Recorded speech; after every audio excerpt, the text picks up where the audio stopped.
L'avenir du championnat indisputé de Cody Rhodes se jouera à Elimination Chamber puisque ça y est, on tient notre première affiche. Pour WrestleMania, Jey Uso a choisi Gunther en qualité de vainqueur du Royal Rumble. Ça s'est décidé lors de ce dernier épisode de Monday Night Raw sur Netflix. Ce soir au programme, de nouveaux combats qualificatifs pour déterminer des participants à Elimination Chamber. Le catch féminin qui a volé cet épisode et qui vole même le début de cette année 2025 et ce partout dans le monde. Et étant donné que vous êtes toujours de plus en plus nombreux à me demander mais comment regarde-t-on WWE Raw sur Netflix depuis la France ou la Belgique, je vous informe que cette vidéo est une fois de plus sponsorisé par NordVPN. Quitte son nom et il apparaît. Je crois en NordVPN. Je crois en NordVPN. Depuis le 6 janvier 2025, tout le catalogue WWE est disponible sur Netflix, avec l'ajout constant de nouvelles archives, de nouveaux premium live events et des programmes exclusifs comme Legend Profiles, Raw Classics. En vous connectant au Canada ou au Royaume-Uni à titre d'exemple, vous pouvez voir Monday Night Raw en direct sans aucune coupure publicitaire, comprenant certains segments inédits, le tout commenté en français et disponible n'importe quand en vidéo à la demande.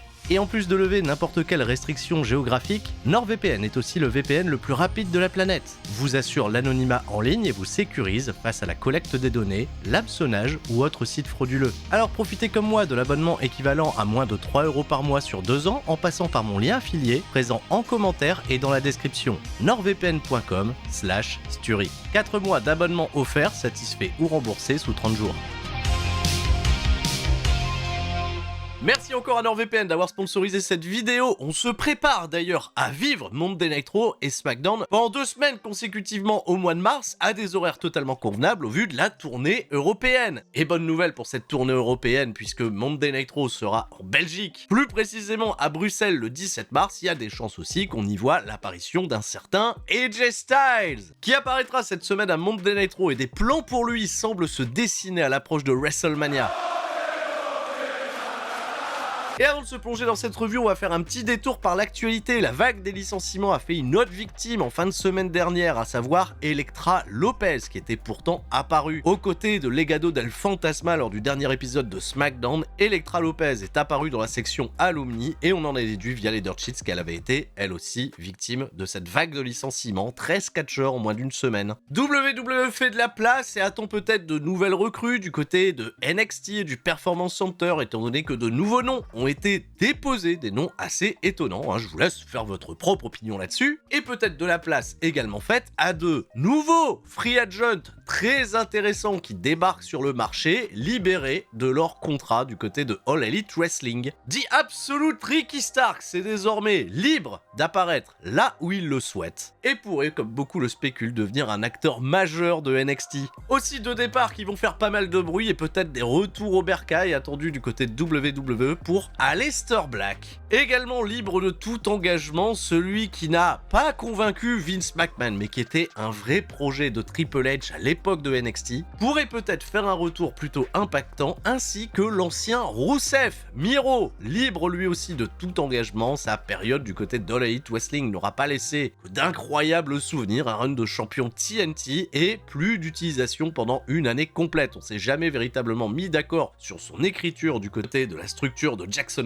Est-ce que WWE prendra le risque de les recruter et de les intégrer à la route de WrestleMania, ou est-ce que WWE attendra le moment opportun, à savoir la saison post-WrestleMania, pour créer un impact et lancer de la meilleure manière possible sa saison 2025-2026? Le marché des transferts va être encore une fois très intéressant, mais là, on se concentre sur Monday Night Raw qui s'est tenu dans la nuit du lundi 10 au mardi 11 février 2025 depuis Nashville, Tennessee. Pour ne rien changer à la bonne formule, on va ouvrir cet épisode avec des hits dans tous les sens. Bien évidemment, le vainqueur du Royal Rumble est attendu, mais tout de suite, c'est le générique. Et 1 et 2 et seulement 2, pas besoin de plus pour être heureux. On se détend, on allume l'ordi, c'est l'heure de retrouver Sturi. Ça va causer de 619, de son papa de pedigree. Mais si comme moi t'as rien compris, t'es quand même le bienvenu.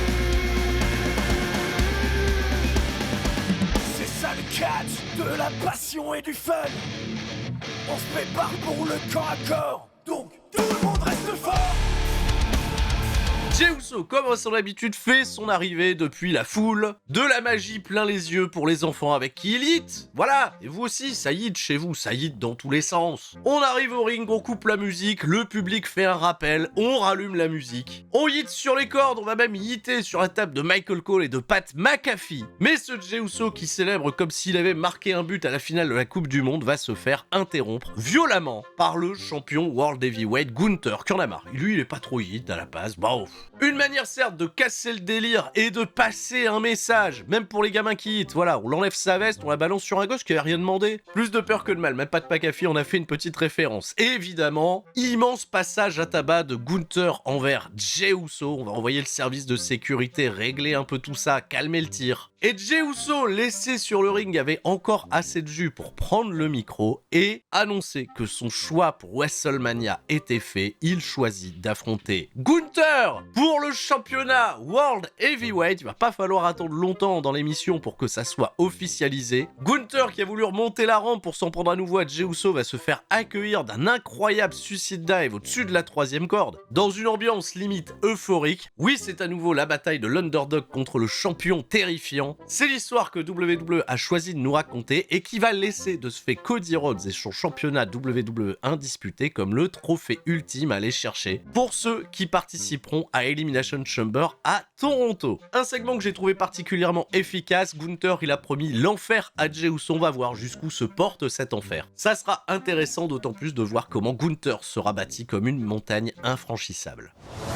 On nous remonte comment Liv Morgan s'est qualifiée la semaine dernière suite à l'intervention de Rhea Ripley, coûtant ainsi le rêve de Io Sky d'aller l'affronter à WrestleMania. Les premières qualifiées pour Elimination Chamber s'affichent sous vos yeux et me rappellent pas mal un autre combat d'Elimination Chamber qui avait eu lieu en Arabie Saoudite. Pas le meilleur des souvenirs non plus. Backstage, Katie Kelly a à son micro la championne Rhea Ripley. Elle s'en veut d'avoir coûté l'opportunité d'Io Sky. En revanche, elle va critiquer très ouvertement Charlotte Flair qui se qualifie comme l'attraction principale de la division féminine alors qu'elle a toujours pas fait son choix pour WrestleMania. Io Sky, accompagné de Dakota Kai qui fait son retour, vient se positionner auprès de Rhea Ripley et lui dit que si elle n'a pas ce match à WrestleMania, elle aura quoi qu'il en soit son opportunité. Rhea, je suis là, je viens de chercher, et Rhea lui a répondu qu'elle avait hâte. Et ben on va les retrouver rapidement en action, Io Sky et Dakota Kai, puisqu'elles vont faire face à Liv Morgan et Raquel Rodriguez. Pendant la coupure publicitaire, Liv Morgan, elle s'est positionnée comme la catcheuse ayant le plus participé à des combats Elimination Chamber, et qu'elle aura à Toronto à ses côtés Raquel Rodriguez qui disposera la semaine prochaine de Roxanne Perez. Apparemment ça semble être officiel, Roxanne Perez devrait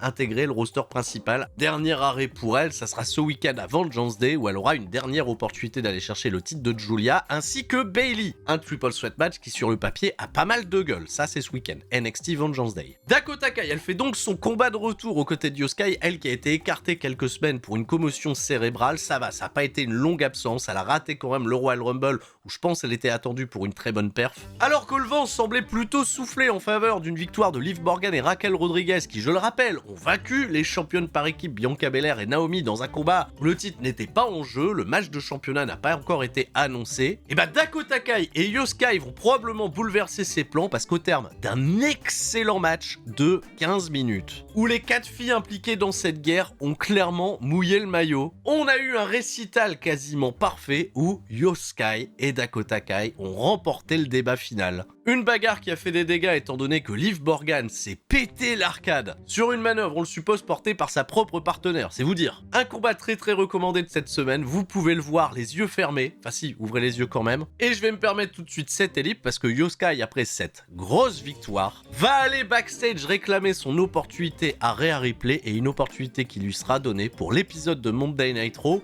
post-Elimination Chamber. C'est-à-dire que ouais, pour Io Sky, il n'y aura pas de combat de la seconde chance. Il n'y aura peut-être pas de route vers WrestleMania pour aller jusque Rhea Ripley. Elle aura l'occasion de l'affronter en 1v1. Et peut-être, qui sait, être la championne World Woman lors de WrestleMania. Rien n'est impossible. Soit ça sera un lot de consolation pour Io Sky, soit on est parti pour quelque chose de bien plus intriguant.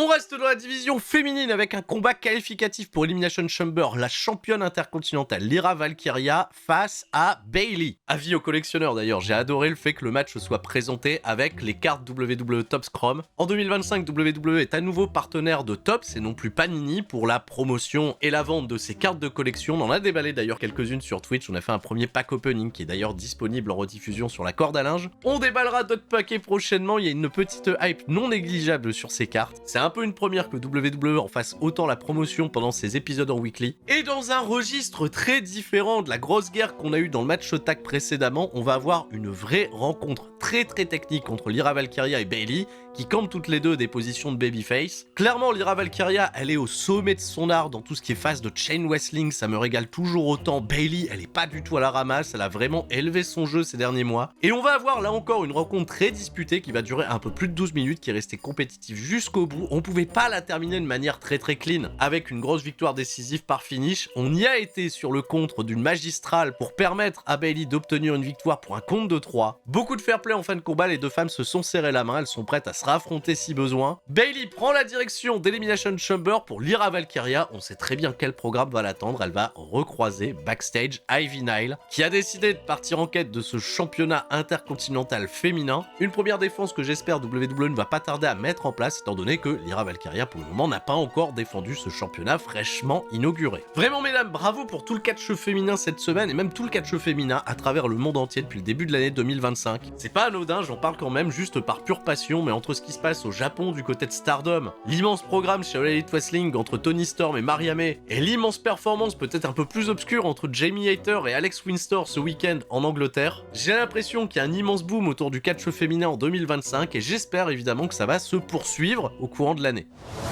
On a eu après ça un promo package assez intéressant de Penta qui prend en chasse Pete Dunne, qui l'a distrait la semaine dernière après sa victoire sur Ludwig Kaiser. Ludwig Kaiser en avait profité pour le réattaquer. Ludwig Kaiser d'ailleurs qu'on retrouvera au micro de Jackie Redmond nous a laissé sous-entendre qu'il en avait pas terminé avec Penta. Il a été rejoint backstage par Pete Dunne et visiblement les deux hommes sont pas exactement sur la même longueur d'onde. Pete Dunne il reproche à Kaiser de lui avoir pris son moment parce que c'était lui qui venait justement se réclamer une opportunité d'affronter Penta à nouveau. Kaiser il a dit pas de problème, je te laisse la priorité pour la semaine prochaine. A voir si on a une petite alliance Allemagne-Angleterre qui se répète pour la semaine prochaine. Penta, je rappelle qu'il reste cependant invaincu, qui va prendre très vraisemblablement en chasse le championnat intercontinental dans cette route de WrestleMania. Il y a beaucoup de gens qui vont prendre en chasse ce championnat intercontinental, dont AJ Styles qui croise Ludwig Kaiser à la fin de son segment. AJ Styles, il est attendu au ring pour une promo. Immense accueil de la foule de Nashville, un territoire qu'il connaît plutôt bien étant donné que NWA TNA, où il a émergé, c'était un territoire de Nashville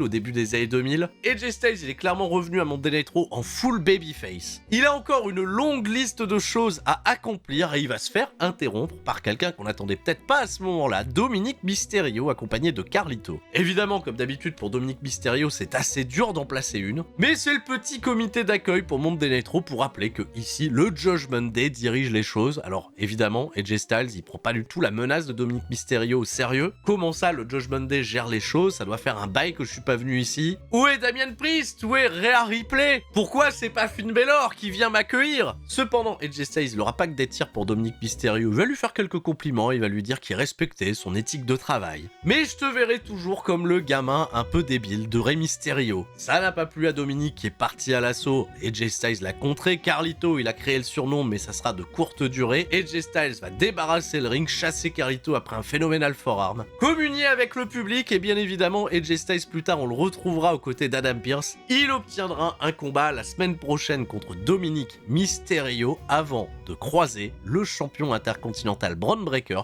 qu'on voit beaucoup se balader backstage, on le voit pas beaucoup en action ces dernières semaines. On commence à entrevoir la direction que prendra la route de WrestleMania. Bron Breakker, derrière il y a AJ Styles, Penta. On espère aussi que Sheamus y reviendra mettre son petit grain de sel là-dedans, peut-être un multi-man match pour WrestleMania. Dites-moi ce que vous en pensez dans les commentaires, mais là, le 4-way il me semble particulièrement très excitant.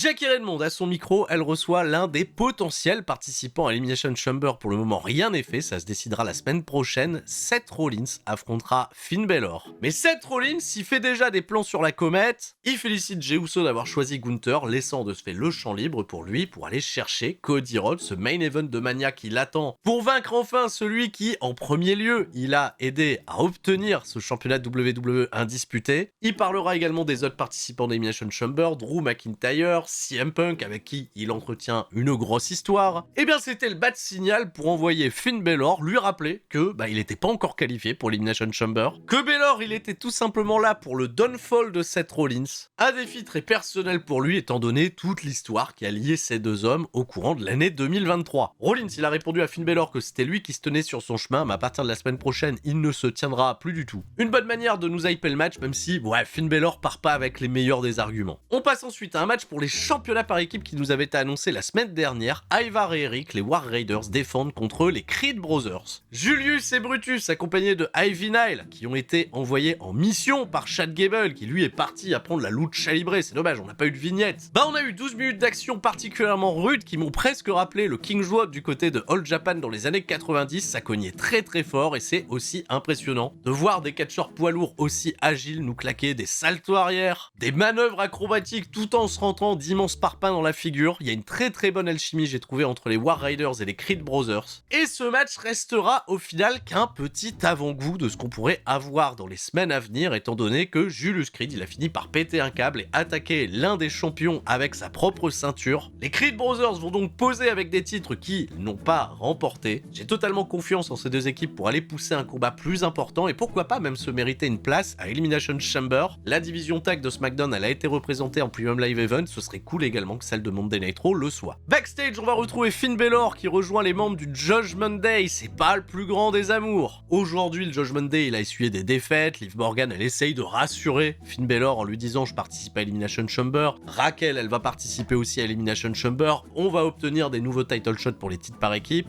Dominic Mysterio il a fait une suggestion à Finn Balor d'ajouter un nouveau membre au Judgment Day en l'absence de JD McDonough. Liv Morgan elle trouve l'idée pas si mal, mais Finn Balor il a botté directement en touche. Pas de nouveau membre dans le Judgment Day, lui aussi il a des grandes ambitions, se qualifier à Elimination Chamber, aller chercher un titre de champion du monde. Ça sent le clan un peu en fin de vie, il va falloir vraiment trouver une bonne solution pour remettre tout le monde sur des bons rails. Alors le catcheur qui est peut-être sur d'excellents rails en ce moment à la WWE, il fait son arrivée au ring, c'est CM Punk. Qualifié la semaine dernière après avoir battu Sami Zayn pour Elimination Chamber, CM Punk il perd pas de vue son objectif, celui d'aller main eventer WrestleMania et en plus de ça le faire contre Cody Rhodes, ce serait bien sûr du pain béni pour lui au vu de l'excellente promo qu'il a fait il y a 2 semaines face à ce même Cody Rhodes. Il passe en revue les autres qualifiés, Drew McIntyre, ça l'enchante pas au vu de leur histoire, mais il va aussi beaucoup s'attarder sur John Cena et sur le fait que John Cena ait eu un passe-droit pour être qualifié pour ce combat. Mais pourtant, il est dans la forme de sa vie, il est totalement confiant. Il ne craint rien des potentiels Seth Rollins et Finn Balor qui pourraient se qualifier également. Il a pointé le logo de WrestleMania 41, Pat McAfee en a fait des caisses en disant que ce WrestleMania appartenait à CM Punk. Et il a été interrompu par celui qui va tenter de se qualifier dans le main event, Logan Paul, qui on le sait depuis le Royal Rumble a le numéro de CM Punk. Et il va s'en vanter bien évidemment, il est celui qui a sorti CM Punk de ce Royal Rumble. Il annonce qu'il aura donc pas de mal d'éliminer à nouveau CM Punk lors d'Elimination Chamber, justement parlant d'avoir le numéro 619, c'est le numéro de Rey Mysterio, CM Punk le rappelle à Logan Paul étant donné que c'est son adversaire pour le main event. On est resté sur une confrontation assez légère, j'ai trouvé, entre Logan Paul et CM Punk, on n'a pas trop chargé les tirs. On en regarde peut-être pour les semaines à venir étant donné que les deux pourraient avoir des interactions assez intéressantes. CM Punk en quittant le ring, il a interagi brièvement avec Rey Mysterio le souhaitant bonne chance pour son combat contre Logan Paul. Deux catcheurs qui se connaissent bien, qui avaient une chimie assez naturelle. Logan Paul, il a déjà battu Rey Mysterio, ce qui l'avait sacré d'ailleurs à l'époque champion des États-Unis. Un gros soutien populaire pour Rey Mysterio qui sera, vous en doutez, insuffisant pour le qualifier à Elimination Chamber. Une victoire clean de Logan Paul, on n'a pas eu de recours à la gruge, à ses copains qui pourraient lui donner des points américains. Il a sorti sa Lucky Punch qui est vraiment pas jolie, esthétiquement, visuellement. Mais c'est désormais plus son finish, il a sorti une combinaison assez intéressante conclue d'un DDT. Peut-être un nouveau mouvement à craindre dans cette route vers Elimination Chamber, peut-être à craindre lors d'Elimination Chamber lui-même. Victoire de Logan Paul, on se doute bien évidemment pour le côté attraction. J'arrive pas encore véritablement à estimer quelle sera sa route potentielle vers WrestleMania. J'aimerais qu'on évite le mano à mano face à CM Punk, même si les tirs à balles réelles pourraient être particulièrement méchants et pour le coup assez justifiés. Et Monday Nitro va pas se conclure sur la célébration de Logan Paul, mais sur une attaque du New Day sur le pauvre Rey Mysterio, et on est rapidement parti à la coupure. Le New Day, Rey Mysterio, une affaire qui n'est visiblement pas terminée. Personne n'est venu faire le save pour Rey Mysterio, en tout cas, on l'a pas vu, c'était pas diffusé. Il fait quoi Dragon Lee? Il est où Dragon Lee? Ah bah si, visiblement, il est passé après la diffusion de l'épisode. Il a eu une grosse réaction.